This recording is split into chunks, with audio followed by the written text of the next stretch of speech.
Frangipane à la noix de coco, compotée de mangue, ananas, fruits de la passion et citron vert, le tout enrobé dans de la pâte à croissant. Conçue par Amélie, jeune pâtissière de 23 ans, cette recette originale a remporté le prix de la galette créative de Loire-Atlantique. Le thème du concours c'était donc fruits exotiques, donc ça c'était imposé.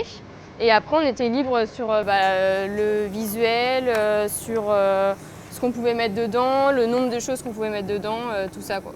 J'ai fait l'intérieur de la galette, donc tout ce qui est l'insert en fait. Et j'ai un collègue boulanger qui a fait plus le visuel, donc la pâte. Une vraie réussite qui a même détrôné la frangipane dans le cœur des clients de cette boulangerie de Montbert.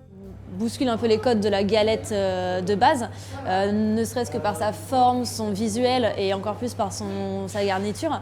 Et malgré tout, les clients sont réceptifs à ça, ils nous appellent, ils les commandent. On en passe le week-end dernier, on en a passé 80 par jour. Donc voilà, pour une galette créative aux fruits exotiques, on ne s'attendait pas à un tel engouement.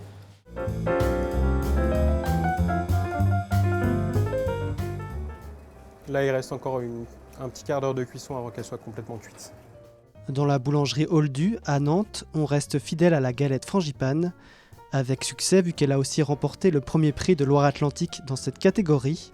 Avec une petite différence, certaines fèves pourront faire gagner un lingot d'or aux clients les plus chanceux. Il y aura une fève de cet aspect-là qui sera glissée dans une galette, enfin dans 3 galettes pendant tout le mois de janvier. Et chaque fève aura un numéro et chaque numéro correspondra du coup à un lingot. Qui là c'est un lingot de 10 grammes, il y en aura un de 10 et deux de 5 grammes. Les 3 lingots ont une valeur globale de 1 280 €. Donc c'est vraiment quelque chose d'assez impactant pour moi et pour les clients pour offrir. Une idée qui séduit cette cliente fidèle. Je trouve que c'est un acte joyeux. C'est plutôt, je dirais, coopératif, ludique. Oui, c'est sympa, bien sûr. C'est un cadeau qu'on fait à ses clients.